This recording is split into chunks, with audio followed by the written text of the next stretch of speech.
Olá, bom dia, tudo bem? Jesus inicia seu ministério e começa a separar os seus 12 discípulos. E ele passa diante da alfândega e ali está o publicano, Mateus, cobrando imposto para o Império Romano. E Jesus diz para ele, segue-me. E ele corresponde ao chamado de Jesus e começa a seguir Jesus. E quem era Mateus naquela geração?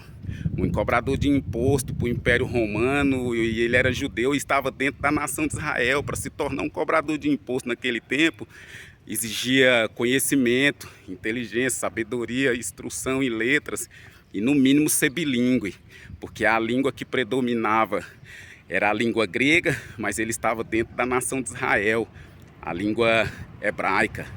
E os romanos conversavam na língua latim, mas adotaram a língua grega, que foi a implantada pelo helenismo, Alexandre o Grande, para se comunicar nos povos que ele conquistava.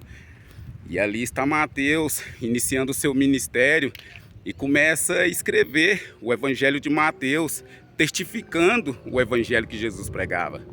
E no capítulo 5, Jesus começa o sermão no monte e diz: bem-aventurados os pobres em espírito, porque deles é o reino dos céus.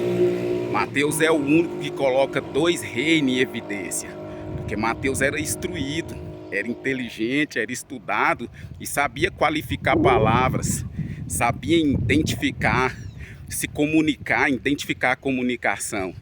Então, no capítulo 5, Jesus fala do reino dos céus.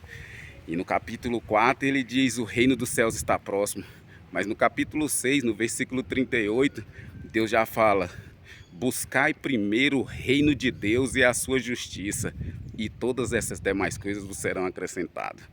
Mateus, ele é dos 3 primeiros livros do Evangelho. Mateus é o único que foi testemunha ocular, que andou com Jesus, ouviu Jesus e viu Jesus pregar. Todos os outros, eles escreveram os seus livros com testemunhos dos discípulos para ele, Lucas e Marcos. Então Mateus, ele é o mais categórico, específico e qualificado para dizer o que Jesus pregou. E o fato mais inusitado é que Mateus é o único que coloca dois reinos em evidência: o reino de Deus e o reino dos céus. E essa é um enigma que hoje, no século 21, a raça humana ainda não consegue decifrar. 2000 anos se passaram que Jesus falou: bem-aventurados os pobres de espírito, porque deles é o reino do céu. Não há de ser, não será e nem foi. É verbo presente há 2000 anos atrás.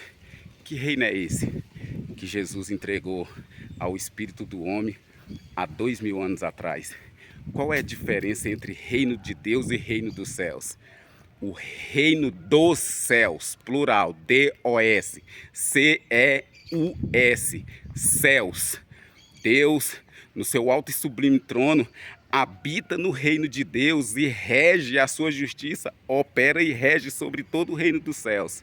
Mas nós não entendemos e não compreendemos e até mesmo não identificamos esse reino e essa mensagem e esse evangelho do reino dos céus que Jesus pregou. Sabemos sobre o reino de Deus, conhecemos sobre o reino de Deus, entendemos muito pouco. E no requisito reino dos céus, a nossa geração pode-se dizer que ainda está em estado de inocência.